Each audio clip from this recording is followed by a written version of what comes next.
Okay, so we're going to go ahead and jump in. Today, our topic is nutrition and healthy lifestyles. This particular topic is hosted by our Livingston campus, which is one of our newest campuses over in Walker. Yay. We're super excited to have, I see their SGA members are there with Miss Danaty. You guys wave. We're so excited to have you all. And they're actually going to present our speaker for the day. I told them I need to do a pre-introduction here because the speaker today is actually my classmate from high school. So he knows all the juicy information on me, which he will not be sharing with you on today. We have already had that conversation because if he tells my business, I have to tell his business, and his is way worse than mine. So we're going to get that clear. But I know he's going to bring some very valuable information on today. So I'm going to turn it over to Miss Moses, who just so happens to be his sister, and she is going to present him and introduce him to you all.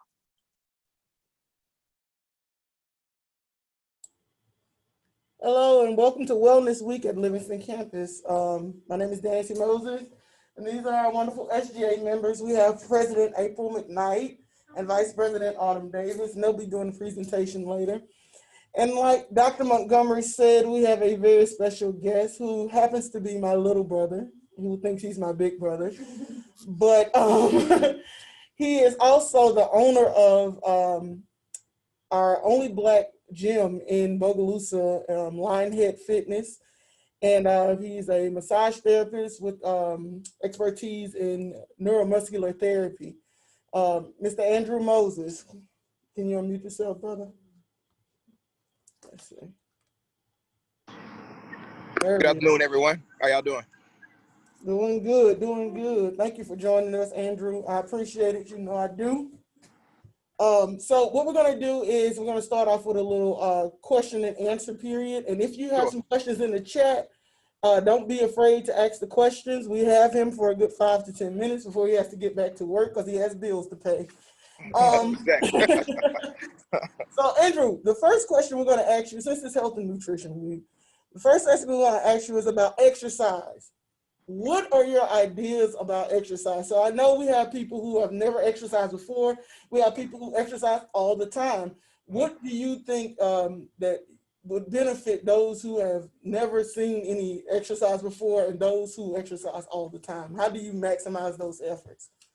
Well, I mean, I think a lot of times what people have to figure out first is, you know, when set a solid set of goals and a solid baseline. I think what's most important, first of all, is to get with your personal care physician and figure out what your healthy levels are. Where are your basic health levels? You know, and that what I mean by that is your metabolic, making sure you don't have any metabolic problems, no diabetes, no hypertension and things like that, because a lot of people start workout plans without consulting their physician first and end up hurting themselves even more because they don't know the ailments that they're dealing with before they go into the process. So first finding out whatever your baselines and make sure that you're a commonly healthy person before you start your workout program is very important, because that can determine what direction you need to go in, you know. So I would say, you know, for someone who's just starting out, that's definitely the first step, because it's going to take you in a direction where you need to probably start and at what intensity you need to start.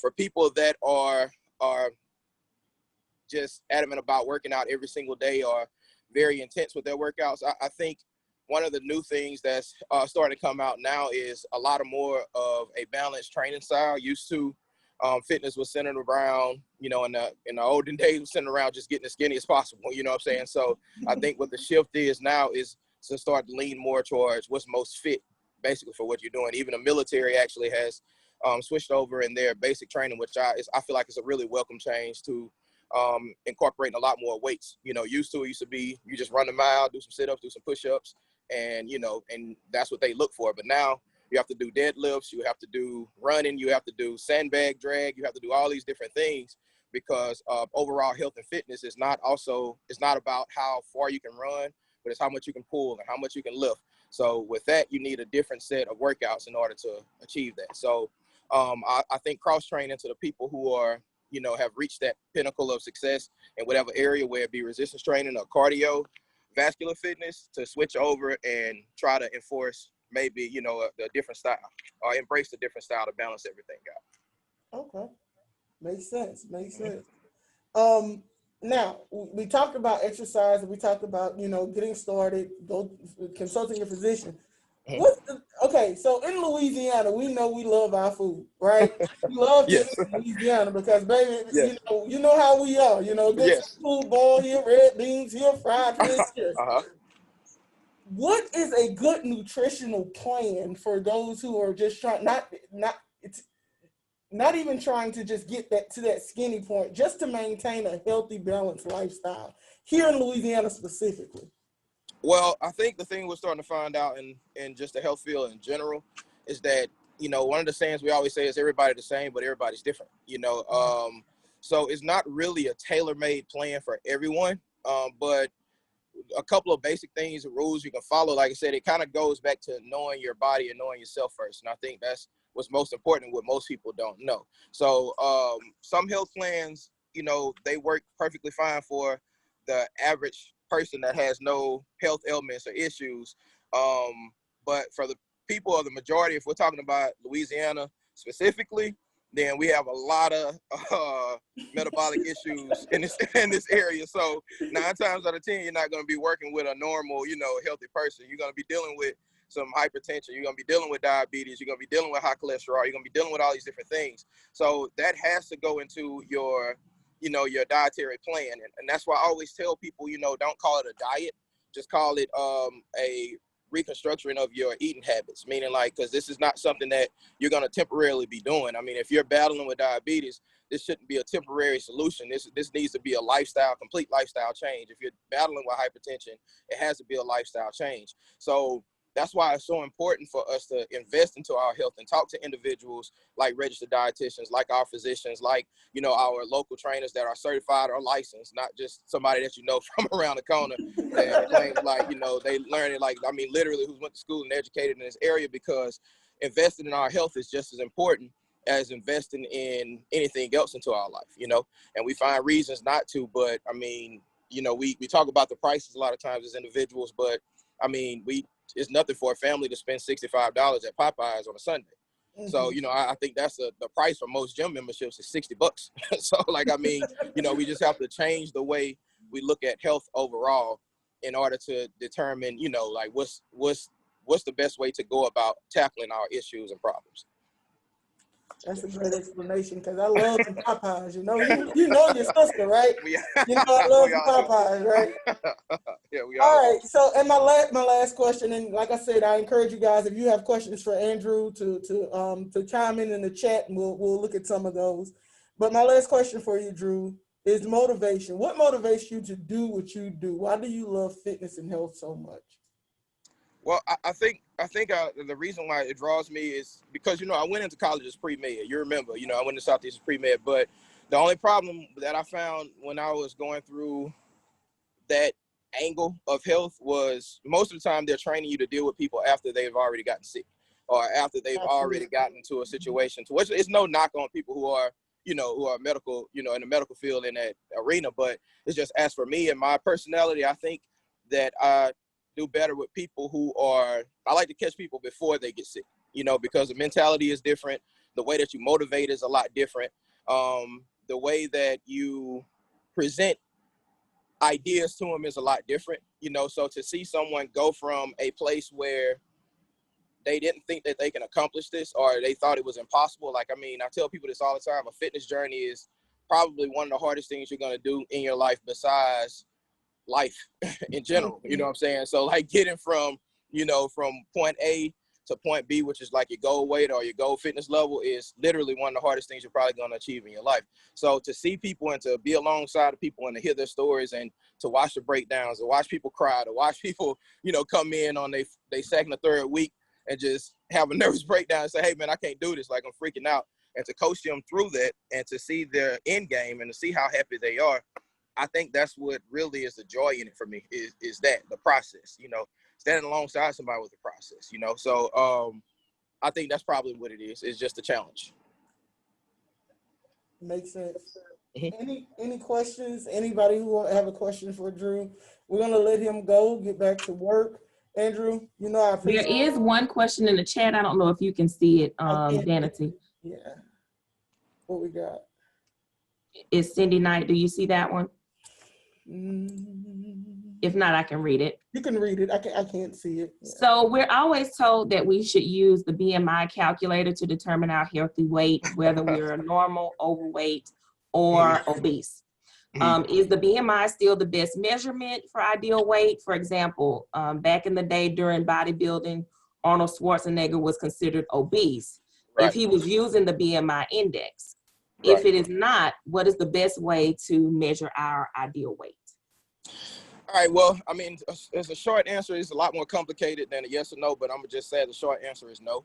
The only reason why is simply because of the way that the BMI was brought about, and I'm not gonna really get too deep into the history, but it was way back in the World Wars whenever they developed the BMI, and it was only structured around a certain race and a certain gender, you know, so everybody, like I said, everybody's the same, everybody's different when it comes to, you know, health and fitness. So the safest way, and the way that actually the military does it now, is that you don't only have to make the weight, you also have to make the tape.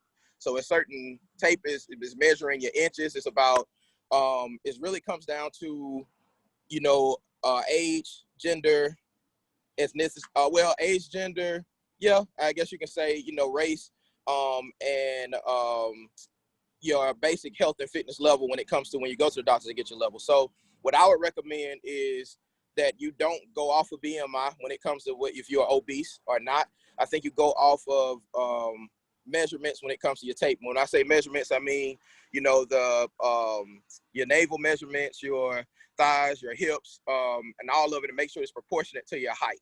And that's the two most important things I think that helps you actually achieve a good balance for where you should be health and fitness wise. And like I said, I go back to what I stated in the beginning is what's most important is making sure that you're checking in with your physician to know what's your healthy point.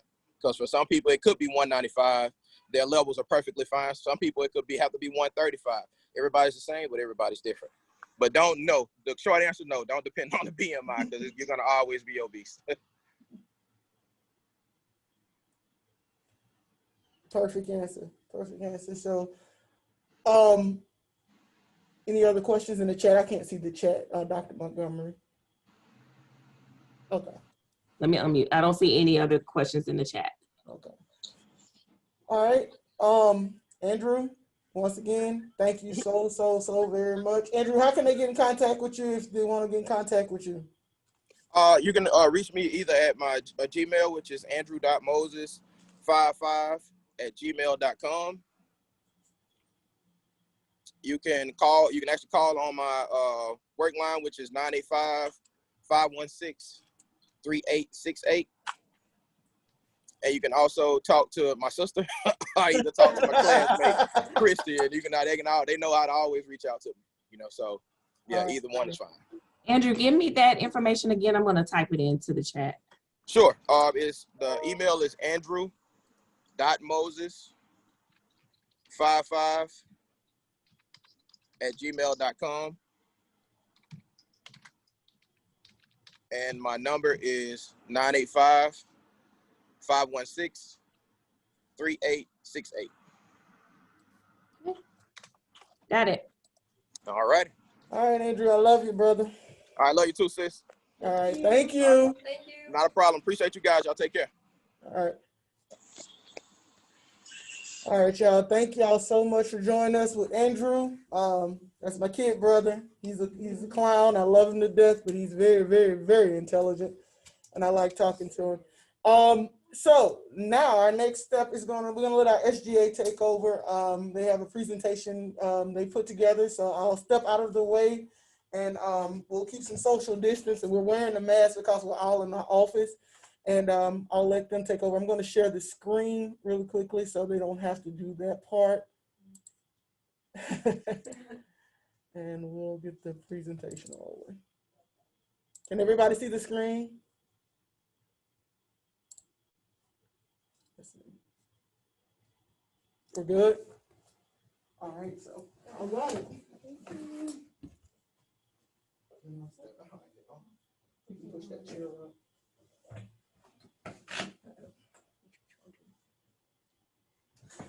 Hello, everyone. Sorry, we're getting situated. Okay. So I'm April. This is Autumn. Let's see. Do we You just click here? there. Just click. There you go. Just click with them. Okay. So we put together a PowerPoint on nutrition and healthy lifestyle. And we'll just go through that and explain some things to you, and you can stop us.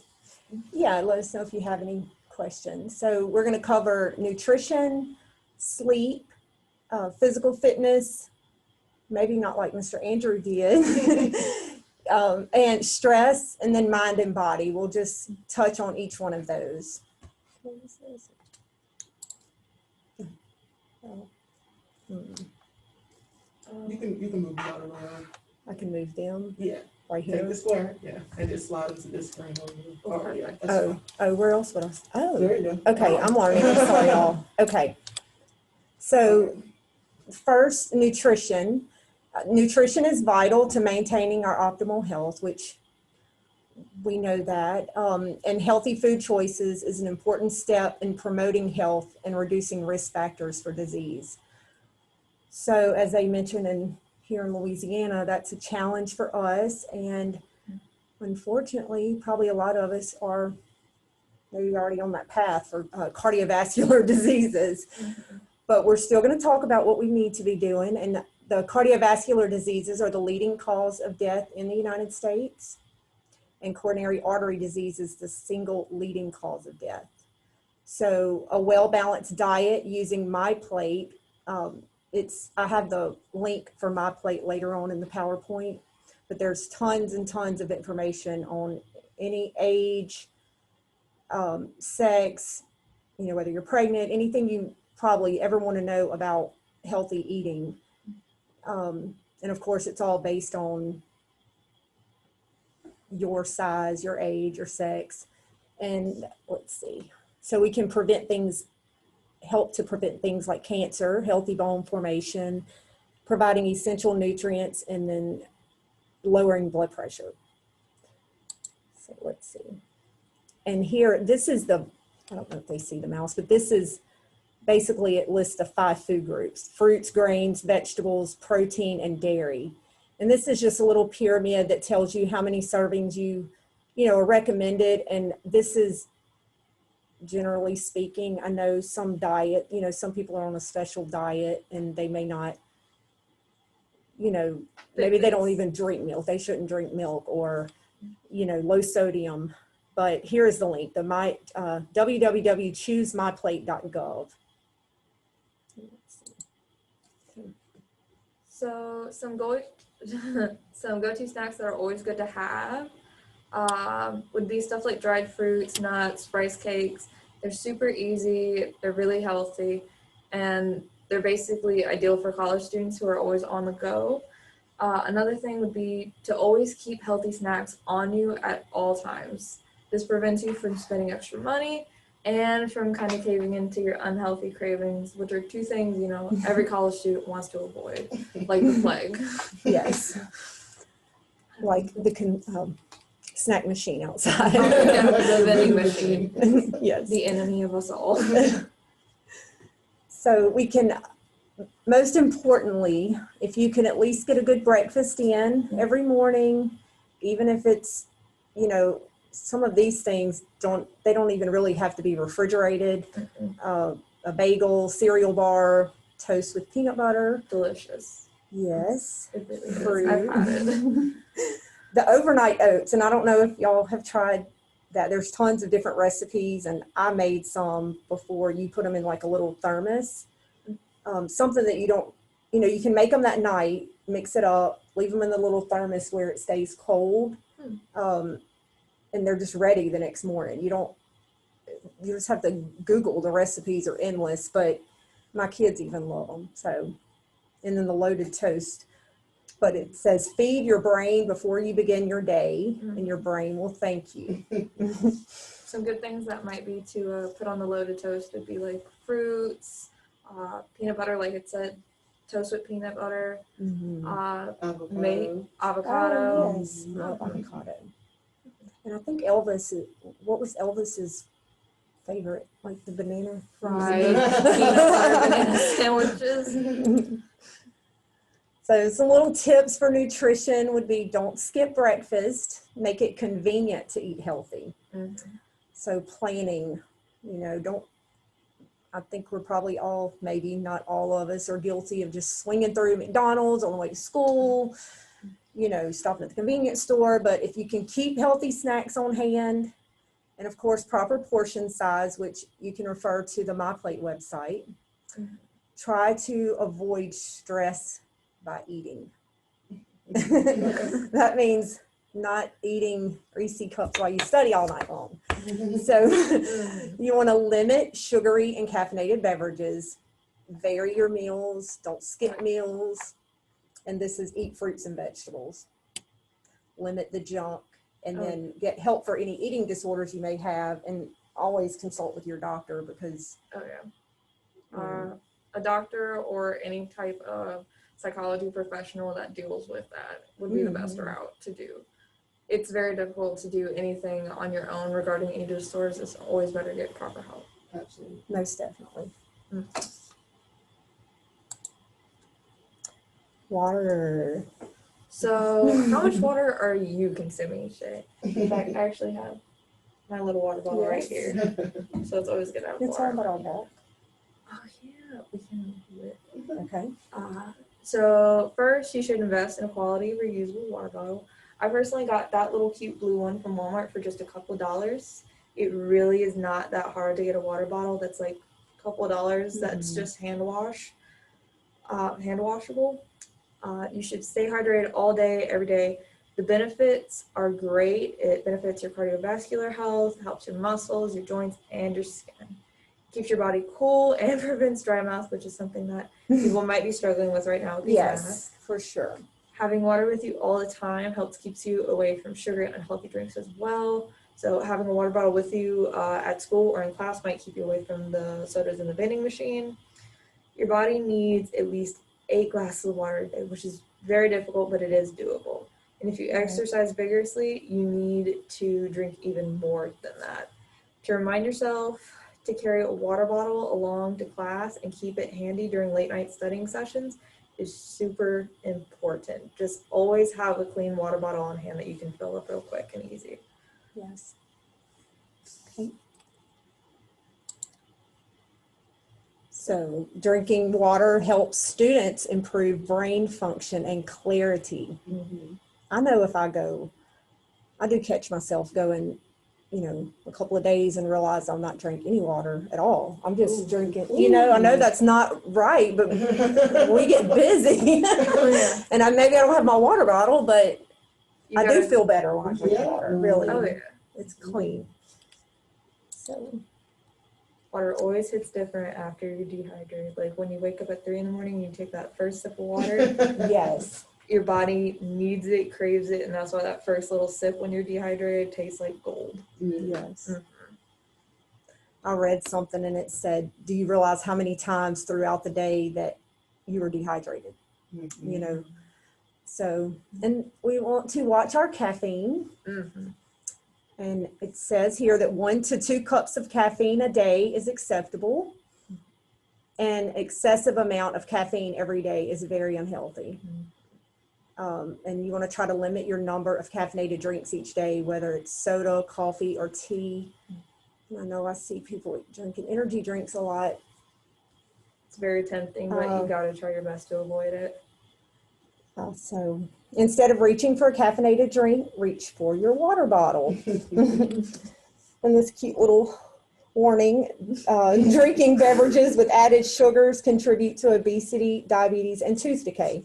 Something we don't always think about. He's getting his sleep. He's the only one getting sleep probably. Very stressful times right now. But sleep is really important, and I know sometimes we always slack on that, but it is important that both we get sleep, you get sleep, everyone gets sleep, and this is why. So both physical exertion and limited levels of exercise can contribute to fatigue. College students have a reputation of pulling in all-nighter during exams, which everyone must be guilty of at some point. Students are definitely encouraged to get a proper amount of sleep each night, especially before something like an exam. So, study in advance, plan in advance for that. And normal sleep plays a role in the consolidation of memories, and inadequate sleep can lead to cognitive functions such as the formation of memories and new learning.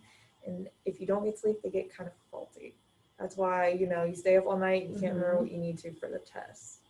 And on Right, average, that really can't be healthy. I'm guilty, but it's you really gotta you're work on suffering in something. If you make it through that exam and pass, then you're that. the next day you're going to suffer from it. Oh yeah. And it's very important for your mental health to sleep.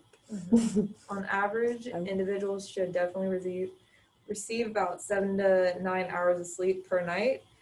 It varies depending, but still, you got to get that sleep because the consequences will catch up with you at some point, and you cannot make up sleep. That does not exist. That is sadly a myth. There's no time to make the sleep up. But he looks rested. I like it. Physical fitness, and I know Mr. Andrew covered that really well. So I found this interesting, but endorphins. So when you see those people running through the neighborhoods, they're always running, and you wonder, why are they running like that? Well, I mean, what are they, but the endorphins, known as the runner's high. So the peptides, which activate the body's opiate receptors, causing an analgesic effect. Endorphins are released in response to pain or stress, but are also released during other activities such as exercise, bringing about feelings of euphoria and a general well-being. So, I've noticed, like, when I do, if I go to the gym or, you do feel better when you leave. Absolutely. It's hard, but just feel better. I don't know. So must be that. So it says after 20 to 30 minutes of aerobic exercise, endorphins are released. They result in a mood and energy boost for 2 to 3 hours. You can accomplish some things.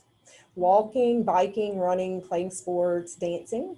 You gotta dance. You gotta really dance. Oh, you gotta get into it. You gotta really dance. Yeah. So Miss Danaty is showing us how to do that. So adults should engage in at least 2.5 hours per week of moderate level aerobic physical activity, or an hour and 1.25 hours, we'll say, week of vigorous aerobic physical activity. So I know I personally go for walks in the park because I can't always make it to the gym or something like that, and sometimes I don't feel comfortable in the gym. So like at least going to the park to walk a couple of laps is good. Right. Not feeling comfortable in the gym. Some people are, they're like, I don't want to be in there. I don't want to be with anybody else. I don't want anybody looking at me. I completely understand that. So, stress relief. So some ways to kind of fix your stress, or at least to ease your stress, would be to create a routine. It's very important to kind of know what's going to help come ahead. That helps. I know that always helps me to kind of lower my stress, is knowing what I've got to do. Keeping a calendar, that way you have like a physical representation of what you have to do. Planning out your day before the day of. It's super important because when you wake up and you're like, okay, what do I have to do today? It either stresses you out, gets you anxious, or maybe you get overwhelmed and you shut down. And then, or you have zero accomplishments for the day. Oh yeah. You slept till 9, and when you woke up, you're like, no, I don't know what I'm doing today. You have no idea what you're going to do today. So then it's noon. Yeah. And then you're mad that night because you didn't do anything you needed to do. Oh yeah. You wasted the whole day. So that's why it's always good to create that routine, keep the calendar, and then plan ahead of time. Also, make adjustments as needed. Not every plan or routine is going to stay in stone typically. Things happen. Clearly, things happen with our current situation. So you always have to be flexible about it. Accomplish things within the time frame. When you make that routine, set yourself goals and put a time limit on it to make sure that you achieve them and you don't just keep putting them off. Oh, I'll do it later on today. I'll do it in an hour. No. Start it now. Give yourself 30 minutes to do it. You'll get it done a lot faster typically, and it'll help you keep motivated. Also, set limits for yourself. I feel like this might be a really good area for you to talk about, because you have to do that for yourself a lot because you're a nursing student, Mhm. and it gets very stressful. So limit work and study times, allowing time for rest to avoid getting sick. Because I promise you will get sick. You will get sick if you work yourself to death. I mean, that's not, somebody said that, but really, I mean, it's a lot, and you have to get it done. You have deadlines, but I know, I mean, everybody's busy. I mean, whether you're just working and taking care of your kids, or you're working and going to school, Maybe upholding a relationship. your relationships. Partners take a lot of time. Yep, they do. So maybe that kind of goes back to the calendar. I mean, if somebody recommended you can plan out your life. Doesn't seem realistic probably, but you could kind of plan out your life. I'm going to have a break on Tuesday from 6 to 7 p.m. I'm going to go Take a bath. Yeah, Eat my get ice favorite cream with my Yes, kids, very or good. Right. yes, take a bath, fix your hair, something. Mhm. But balance that out. Take breaks. Mhm. Just kind of took over. It's kind of along the same lines, and allowing time for yourself. And if you don't have time, you have to try and make that time, whether it's Mm-hmm. an hour a day or just 2 little minutes of you sitting in a quiet, dark room and just kind of calmly breathing, working through some breathing exercises, and just going over, okay, I'm good, everything's gonna be okay. Right. Ooh, taking a walk. Mhm. Like I brought up beforehand, taking a walk is definitely a good way for stress relief, because as we mentioned beforehand with physical fitness, it releases endorphins. And not only that, but when you walk, you can get things off your mind. Sometimes people think better when they're walking, and it just generally gets you out of the house and moving to some degree. Get you up from the desk. Oh, yeah. Take you away from your books. And then listening to music, Mm. always a great stress reliever. Always gotta Love find music. always gotta find that one artist that just hits just perfectly when you're stressed and lets you get all that out or melt it away. It's funny because some people like some classical stress relieving music, and somebody wants heavy metal, and everybody's got their thing. So Oh yeah, you just gotta find what fits you. Whether Yes. It's headbanging in your car or it's listening to Beethoven and violins. Whatever works for you. silence. Silence is good sometimes. This is give yourself plenty of time. Try not to wait until the last minute to complete projects. Work on big projects a little each day, and I promise you will thank yourself later. Yep. So I think this is our last Yeah. key point. Mm-hmm. So this is mind and body, and these are just a variety of things you can do, but there's relaxation techniques, meditation, breathing exercise. Like seriously, like take a minute and take a deep breath. I mean, do you ever forget to take a deep breath? Like you just go and go, go and really stop and like breathe. Like really breathe. That feels great. Breathe in for 4, out for 4. That's typically always a good structured pattern for a breathing exercise. Physical exercises we mentioned. Journal writing. That's very important. Mm-hmm. Can definitely help you to keep track of how you're doing and kind of see what you might not be seeing with the naked eye. Like you might be journaling about how stressed you are, but not realize it until you see it down on paper. Yes. Priority restructuring. So have you ever heard, like you can say no sometimes, like you don't have to overload yourself more than you already are. Like you don't have to say yes to everything somebody asks you. You want to go here? You do not have to do it. You can set your own boundaries. Very important. With everything. I mean, that's very important. So, and I think some people really don't. I will speak for myself. One time I didn't know that, I didn't realize you could set your own boundaries. You don't have to. Just because they ask you, it doesn't matter. So hobbies, and that could be art, could be knitting, could be dirt bike riding, Right, whatever works. right. And we said music, and then pet therapy for the Aw. pet lovers. I know some people have like a little doll that goes everywhere with them. Oh yeah. I had a friend who had a bird, and that was their support animal. And you just have to, if you're really into animals or pets, just find yourself a little cozy buddy. Or maybe if you can't have a pet, go volunteer at the shelter. Mhm. Oh, yes, volunteering, that's awesome. And That's you a- can give back a little bit. Volunteering is also something that's good for mind and body as well. Mm-hmm. Feels good to do something for somebody else. Let's see if that was it. Yep. So, thanks. Does anybody have any questions? So you can I check. don't know where to look. There you go. Sorry, I'm not No, advanced it's fine. with Thank this. you, ladies. Y'all did an Okay. excellent job. I'm proud of Thanks, you girls. all. Thank you. If you guys have any questions, feel free to begin to type them in the chat, and I will ask them for our presenter. And while we're waiting for questions to come through, let me just say you guys did an awesome job. That was a very good presentation. And Dr. Wainwright is clapping for you guys if you see his hand. But you guys you did an awesome job, and we're always excited to see our students engaged. We had some students engaged earlier in our presentation at 12, and now you guys again today. So I'm excited to see and hear from you all. And I'm just gonna let you guys take my job because you covered a lot of mental health stuff and really like, yeah, Dr. Wainwright, y'all don't need me. So, but you guys did an awesome job. It was a great presentation. And one message that Dr. Wainwright shared, he shared two things in the chat.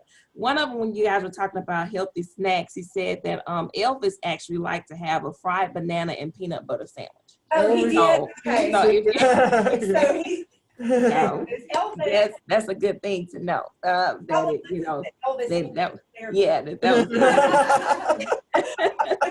and I don't know how he knows that, but he does.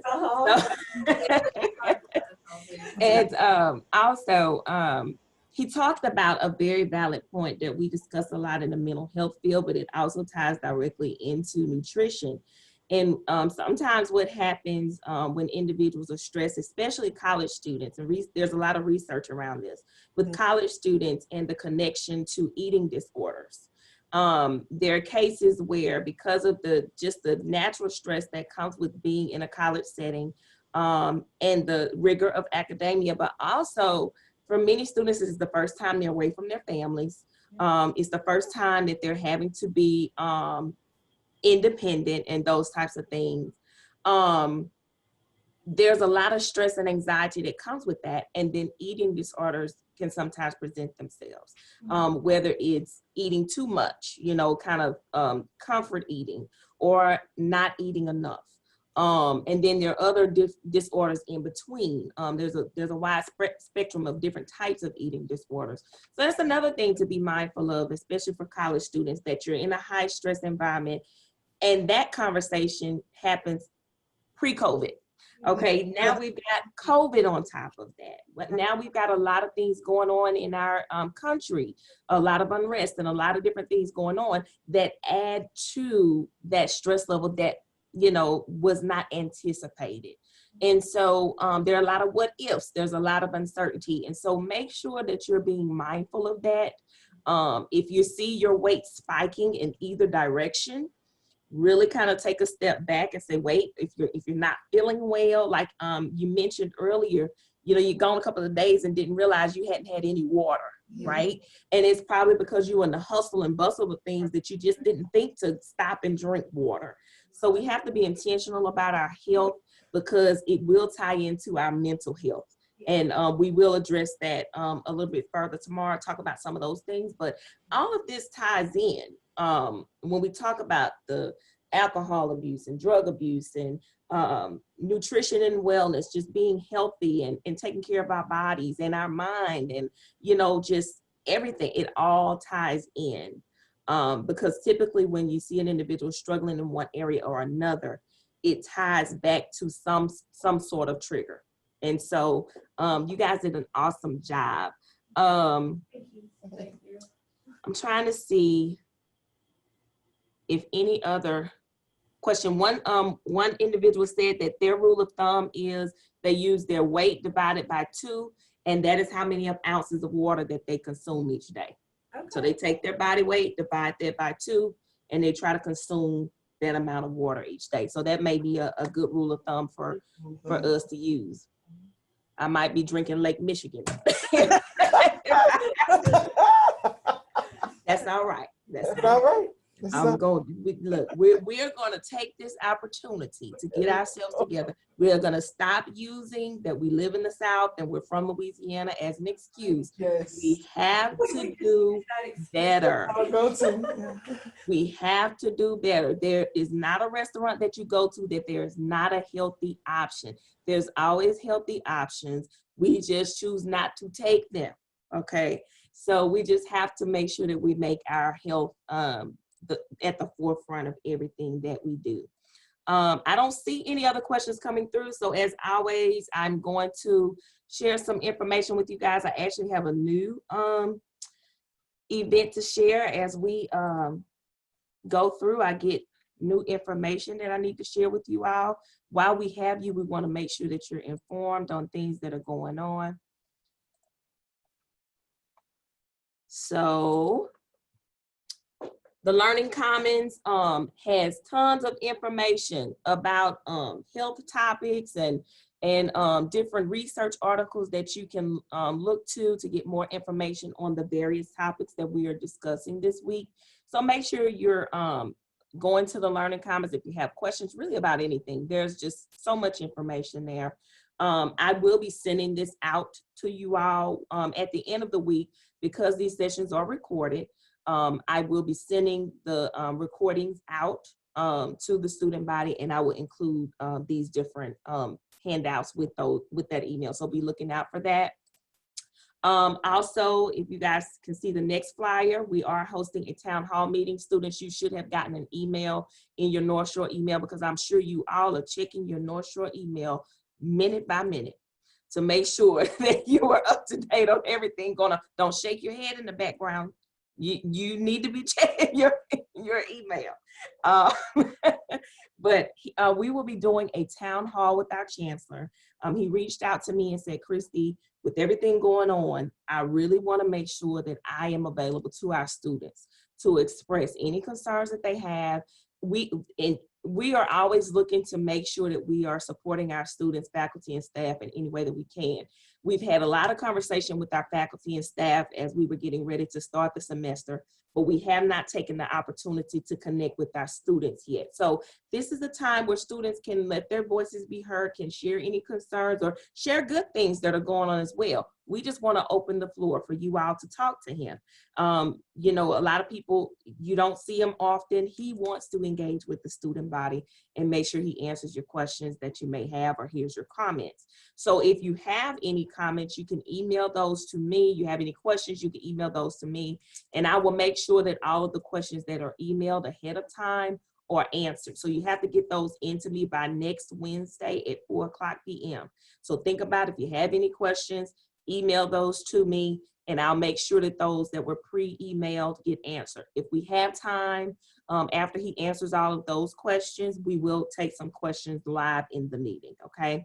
But if you do have some questions or you have some concerns or you need some clarity on some things, please send us those emails. And then the last thing is we are about to launch our Fall Success Series. And that's going to be our success coach model. So when we went out for COVID, because several of you may not have success coaches on your campus, but when we went out for COVID, you may have seen some videos that were coming from Miss Lynn Becknell, and she was just basically encouraging the students to stay motivated, giving you some tips about how to remain successful. As we are approaching midterm, we are about to relaunch that success series where you guys will be exposed to some valuable information that will help you to remain successful in your studies. So our faculty and staff that are on the call and our students, just keep an eye out for more information about this. We'll also be creating a success website that will have all kinds of tips, success tips that are readily available for students. We're beginning it next Wednesday, October the 7th.